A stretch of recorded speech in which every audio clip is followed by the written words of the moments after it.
दोस्तों एक सवाल है आपसे। अगर दुनिया में ऐसी भी जंग शुरू हो जाए जहां अस्पताल भी सुरक्षित ना रहे, जहां वो लोग जो पहले से ही मौत से लड़ रहे हैं उन्हीं पर बम गिरा दिए जाए, तो क्या उसे युद्ध कहेंगे या फिर इंसानियत की हार? और अगर मैं आपसे कहूं कि ये सब कोई एक्सीडेंटल मिसाइल नहीं थी बल्कि एक ऐसा कदम था जो एक पूरे देश के भविष्य को अंधेरे में धकेल सकता है, तो क्या आप इस पर यकीन करेंगे? क्योंकि आज जो कहानी हम समझने वाले हैं वो सिर्फ काबुल के एक अस्पताल की नहीं है। ये कहानी है उस मानसिकता की जो जब हर मोर्चे पर हारने लगती है तो उसे फर्क ही नहीं पड़ता कि सामने दुश्मन है या मरीज। अब देखो दोस्तों, 16 मार्च की रात काबुल अफगानिस्तान की राजधानी, एक ऐसा शहर जिसने पहले ही दशकों तक युद्ध देखा है, लेकिन फिर भी किसी तरह जिंदगी चल रही थी। लोग काम पर जा रहे थे, बच्चे खेल रहे थे और अस्पतालों में लोग उम्मीद लेकर आते थे कि शायद यहाँ से उन्हें नई जिंदगी मिलेगी।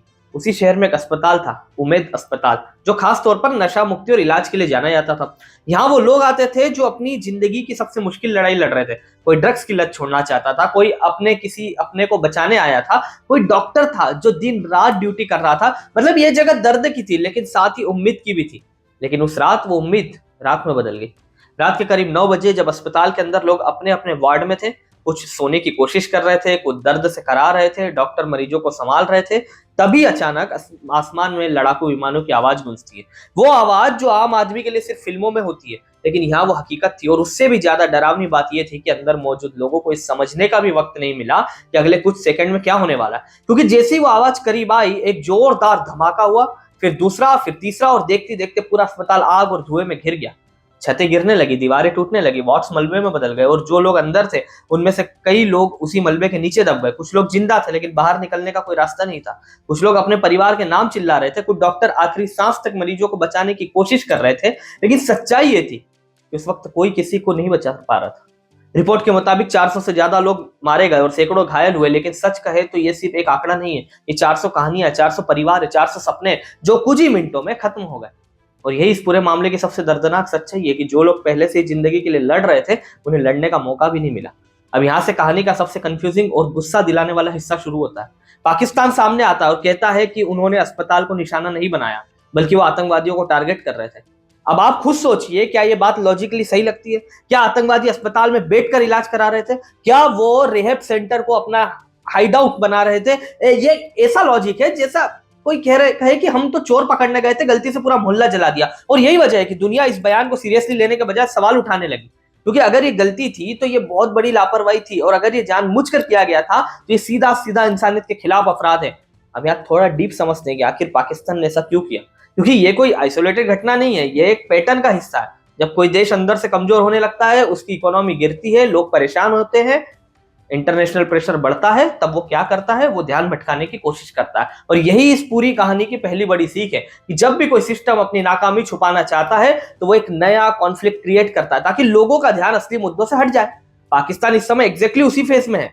उसकी इकोनॉमी पहले से ही संकट में है, इन्फ्लेशन हाई है, कर्ज बढ़ रहा है, अंदर टीटीपी जैसे संगठन लगातार हमले कर रहे हैं और बाहर से भी दबाव बढ़ रहा है। ऐसे में उसे एक ऐसा मुद्दा चाहिए था जो लोगों का ध्यान भटका सके। लेकिन यहाँ उसने जो कदम उठाया वो सिर्फ डिस्ट्रैक्शन नहीं था, ये एक रिस्की गैम्बल था।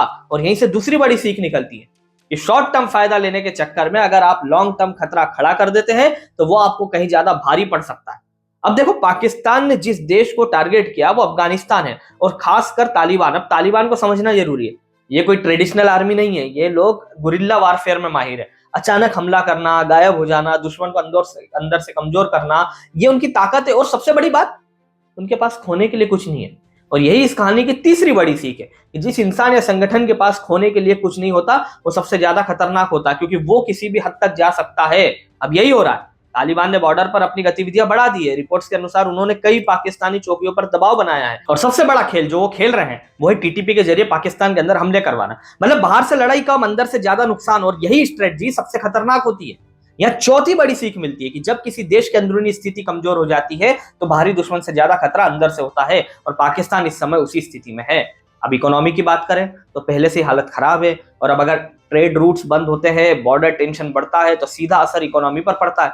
बिजनेस रुकता है, पैसा रुकता है, और जब पैसा रुकता है तो पूरा सिस्टम हिल जाता है। और यही पांचवी सबसे बड़ी इंपॉर्टेंट सीख है कि कोई भी देश बाहर से नहीं, अंदर से टूटता है, जब उसकी इकोनॉमी, उसकी स्टेबिलिटी और उसका इंटरनल सिस्टम कमजोर हो जाता है। अब इस पूरी कहानी का सबसे इमोशनल हिस्सा देखो। काबुल की सड़कों पर लोग रो रहे हैं, माएं अपने बच्चों को ढूंढ रही है, डॉक्टर जो दूसरों की जान बचाते थे खुद नहीं बच पाए, और पूरी दुनिया एक ही सवाल पूछ रही है, क्यों? लेकिन यहाँ एक और चीज दिखती है और वो है सिलेक्टिव साइलेंस। कुछ लोग जो हर मुद्दे पर आवाज उठाते हैं यहाँ चुप है। तो सवाल उठता है, क्या इंसानियत अब सिलेक्टिव हो गई है? क्या दर्द भी लोकेशन देखकर तय होता है? अगर आप यहाँ तक वीडियो देख रहे हो तो यार आप सिर्फ खबर नहीं देख रहे, आप चीजों को समझ रहे हो। तो चैनल को सब्सक्राइब कर लो, क्योंकि यहाँ सिर्फ न्यूज नहीं, उसके पीछे की पूरी कहानी मिलती है। और कमेंट में जरूर बताना कि आपको क्या लगता है, ये गलती थी या जानबूझकर किया गया कदम। और अब आखिरी बात, ये पूरी कहानी सिर्फ एक घटना नहीं है, ये एक वार्निंग है हर उस देश के लिए, हर उस सिस्टम के लिए जो अपनी नाकामी छुपाने के लिए गलत फैसले लेता है। हिस्ट्री हमें बार बार यही सिखाती है कि गलत फैसले तुरंत असर नहीं दिखाते, लेकिन जब दिखाते हैं तो बहुत देर हो चुकी होती है। और शायद ये वही मोड़ है जहां से एक नया चैप्टर शुरू हो रहा है। तो दोस्तों, अगर ये वीडियो आपको सोचने पर मजबूर कर गया तो इसे लाइक जरूर करना, अपने दोस्तों के साथ शेयर करना, चैनल को सब्सक्राइब करके बेल आइकन प्रेस कर लेना और कमेंट करके बताना आपकी क्या राय है, क्योंकि आखिर में कहानियां सिर्फ सुनने के लिए नहीं होती, समझने के लिए होती है। और जो समझ गया वही आगे बढ़ गया। एक नए वीडियो के साथ आप सभी से जल्द मुलाकात होगी। धन्यवाद। जय हिंद।